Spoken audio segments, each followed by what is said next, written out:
Pour cette deuxième journée des thèses, donc on va avoir tout de suite 4 présentations techniques donc en plénière. Donc Victor dos Santos va changer de domaine, donc va nous parler de modélisation, optimisation paramétrique, des harnais de puissance. Je te laisse continuer. Donc, bonjour à tous. Donc, je m'appelle Victor dos Santos, je suis doctorant en deuxième année au département A+E. Aujourd'hui, j'ai décidé de vous présenter mes travaux de thèse qui traitent d'une problématique de compatibilité électromagnétique dans le contexte de l'avion plus électrique. Donc j'ai décidé dans cette présentation d'appuyer quand même assez fortement sur le contexte pour que vous saisissiez un peu l'enjeu des études qui sont menées à l'IRT sur cette thématique. Donc l'avion plus électrique, si on devait résumer ça en 2 challenges majeurs, c'est principalement d'augmenter les performances au niveau avion tout en respectant un certain nombre de contraintes environnementales assez sévères. Donc on réalise cela en rationalisant les énergies à bord de l'avion et en électrifiant d'autant plus de systèmes à bord des avions.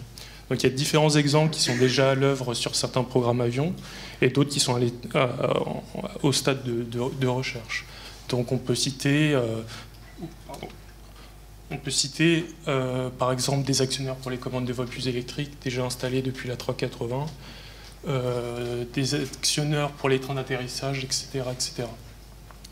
Donc ensuite j'ai cité quelques chiffres qui pourraient être intéressants si vous n'êtes pas trop familier avec les réseaux électriques avions. Et qui identifie un certain nombre de grandeurs, c'est pour donner des ordres de grandeur. Donc pour l'A380, depuis toujours, on a observé une croissance de l'énergie électrique embarquée sur avion. Il faut savoir que sur l'A380, ça a été vraiment un programme qui a apporté de plus en plus d'électrification des systèmes embarqués, avec une puissance électrique emmagasinée de 600 kVA qui représente à peu près la consommation de 65 maisons.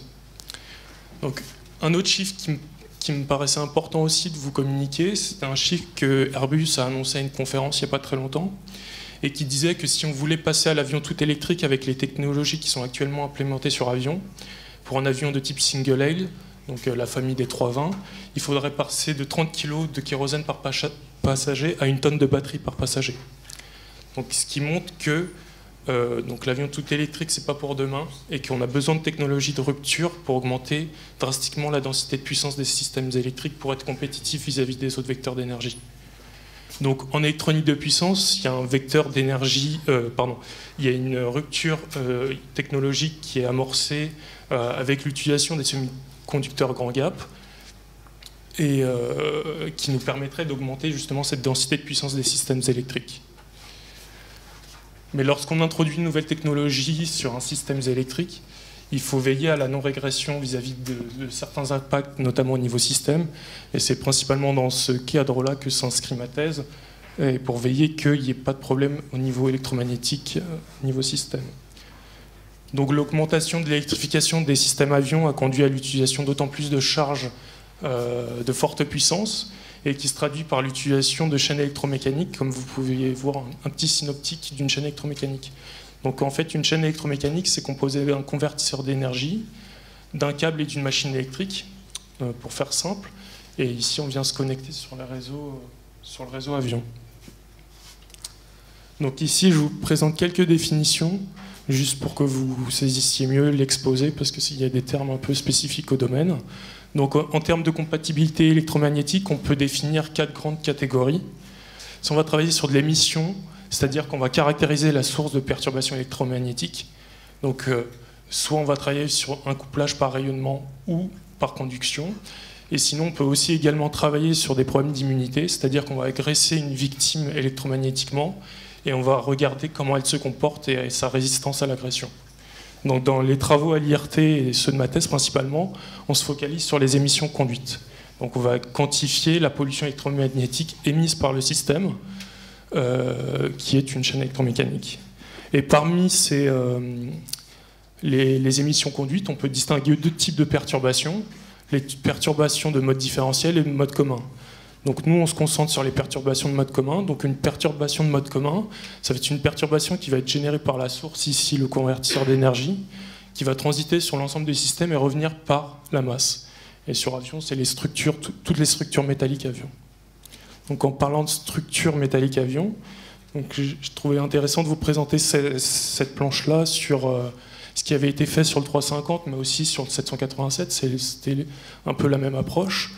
Donc, historiquement, les structures, le fuselage métallique de l'avion assuraient plusieurs fonctions, comme l'a présenté Saber, notamment pour des retours de courant de foudre, mais aussi pour ces courants de mode commun parasites qui passaient par le fuselage de l'avion.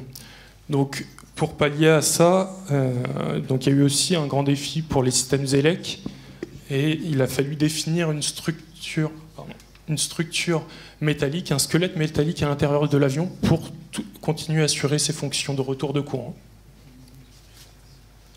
Finalement, pour finir avec le contexte, je vous cite ici quelques exemples de conséquences si on maîtrise mal ces perturbations.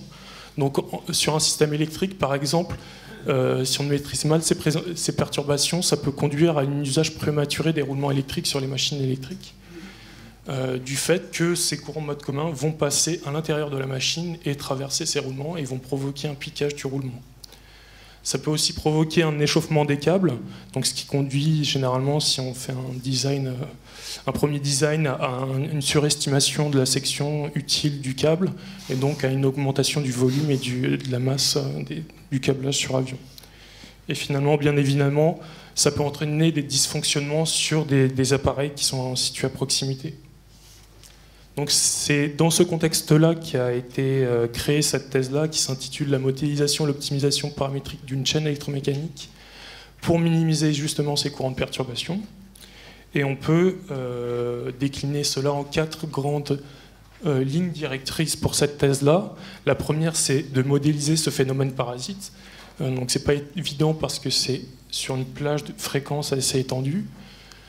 Deuxièmement, d'étudier l'impact de l'introduction de la nouvelle technologie sur le système vis-à-vis des courants de mode commun, faire des études de sensibilité et finalement de décliner les modèles d'analyse qu'on aura précédemment développés en modèles de conception pour prendre en compte la contrainte CEM dès la conception, chose qui n'est pas faite actuellement. Donc, côté encadrement, je suis encadré par le laboratoire Laplace, Bruno Sarini et Nicolas Roux, à l'IRT par Jean-Pierre Carayon et Bernardo Cogo, avec un support également du laboratoire SATI de l'ENS Cachan, qui apporte une expertise CEM sur la thèse. Comme je vous l'avais dit en introduction, donc l'impact SIC nous permettrait d'augmenter les densités de puissance des systèmes électriques. En effet, donc, avec cette technologie, donc en fait, c'est un interrupteur qui va commuter plus vite, donc il va se fermer et s'ouvrir plus vite, donc ce qui va nous conduire à réduire les pertes dans ce laps de temps, et du coup de optimiser nos dissipateurs thermiques, voire de les réduire.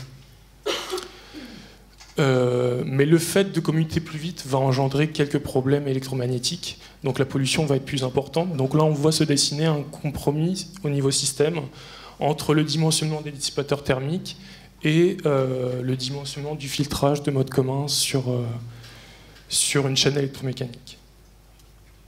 Donc en termes de modélisation, tout l'enjeu est de savoir bien modéliser les chemins de propagation par où le courant va passer et reboucler jusqu'aux structures avions. Donc ici, j'ai un peu plus détaillé la chaîne électromécanique avec toutes les connectiques aéro, etc. Et donc, on peut identifier sur cette chaîne électromécanique des couplages prédominants qui sont principalement de nature capacitive sur l'ensemble des briques de la chaîne. Et donc, une fois qu'on a identifié ces couplages, on va essayer de les modéliser pour pouvoir estimer ensuite, dans un deuxième temps, les courants de mode commun qui vont transiter sur cette chaîne de puissance. Donc voici l'approche qui a été choisie suite à un état de l'art sur les méthodes de modélisation utilisées en électronique de puissance. Donc, étant donné une forte volonté d'aller vers l'optimisation globale de la chaîne, il me fallait un modèle qui soit extrêmement rapide pour qu'il soit intégré dans des boucles d'optimisation. Donc l'idée ici, c'est d'utiliser un modèle matriciel, donc c'est une résolution fréquentielle du problème, et donc, donc comme j'ai pu le dire, c'est assez adapté à l'optimisation. Donc maintenant, je vais détailler très successivement le détail de ces groupes, de ces modèles-là.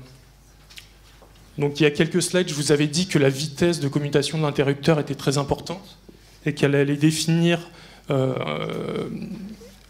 au premier abord une source de perturbation électromagnétique équivalente. Donc c'est ici ce que j'ai tenté de reproduire. Donc j'ai reproduit mathématiquement les formes d'ondes générées par le convertisseur d'énergie afin de créer une source de perturbation équivalente. Pour les chemins de propagation au sein de l'onduleur, on a vu que c'était principalement capacitif. Donc on vient identifier des capacités parasites entre le module de puissance et le dissipateur thermique, et puis ensuite construire le modèle équivalent qui est la résultante de cette source de perturbation, plus la mise en parallèle de certaines capas parasites. Donc pour les câbles de puissance, il y a plusieurs approches qui ont été retenues.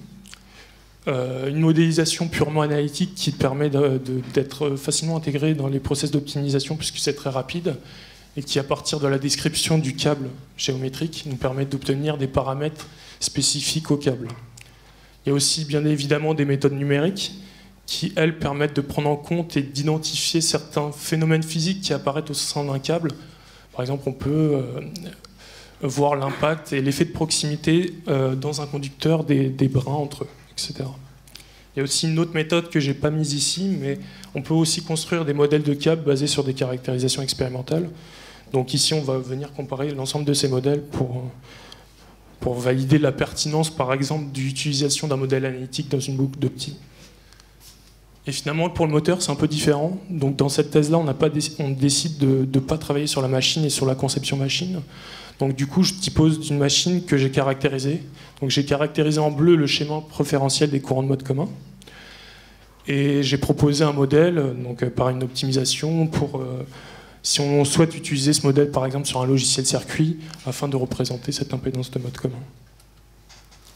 Donc afin de valider l'ensemble de ces modèles-là, donc si vous n'êtes jamais passé à l'Alcatar au laboratoire d'électromagnétisme, donc c'est ce laboratoire-là qu'on a mis en place afin de valider l'ensemble de ces modèles et faire des études de sensibilité, par exemple modifier le câble pour savoir quel est l'impact du câble sur ces courants de mode commun.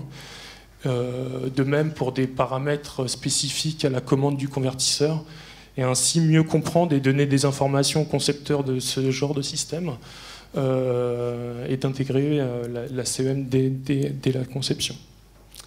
Donc ici on voit que notre chaîne électromécanique est intégrée dans une cage de Faraday.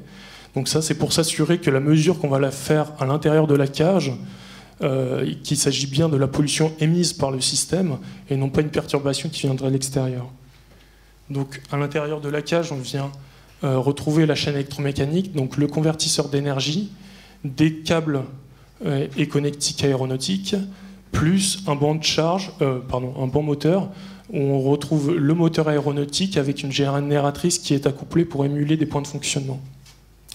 Donc on a décliné plusieurs setups pour déterminer les impacts à la fois de l'introduction de cette nouvelle technologie, mais aussi pour étudier les différentes études de sensibilité. Donc on change par exemple la longueur de ce câble, on utilise des câbles blindés ou non blindés pour voir leur impact au niveau système. Hop. Donc voici quelques résultats très brièvement de ce qu'on peut obtenir sur ce banc-là. Donc ici sont tracés les différents courants de mode commun que nous impose et que nous demande de regarder la norme en entrée et en sortie du convertisseur. Donc là, c'est une étude de sensibilité sur la fréquence de découpage du convertisseur. Donc la fréquence de découpage, c'est avec la fréquence d'ouverture et de fermeture. Donc là, on voit que par exemple, sur un point de fonctionnement bien spécifique, donc à 8000 tours minute sans débiter de courant, si on passe de 20 kHz à 100 kHz, on va avoir une translation du bruit vers les hautes fréquences avec une augmentation également du bruit, ce qui va se traduire directement par une augmentation de la masse du filtrage nécessaire pour être conforme à la norme. Sur cette slide-là, on voit aussi également un autre impact. Donc ici à gauche, vous avez le cas pour un câble blindé, non blindé, pardon, et blindé à droite, et on voit en sortie du convertisseur que le blindage va contribuer au filtrage de ces émissions. Donc juste le fait de blinder en sortie va nous permettre éventuellement de passer les normes. Donc on peut faire d'autres études de sensibilité, par exemple ici sur la commande du convertisseur, et regarder leur impact toujours au niveau système. Donc pour finir cette présentation, donc je vous avais dit en dernier objectif de ma thèse, c'était de travailler sur l'optimisation globale de la chaîne. Donc là, c'est effectivement d'intégrer la contrainte des émissions conduites dans le dimensionnement de cette chaîne-là, Donc c'est la résolution d'un problème d'optimisation qui est multi-objectif, car on cherche à minimiser à la fois la masse et les pertes de tout le système pour augmenter la densité de puissance du système électrique, tout en jouant sur différents paramètres, à la fois sur le câble, sur les paramètres du filtrage, etc. Donc je vous remercie pour votre attention.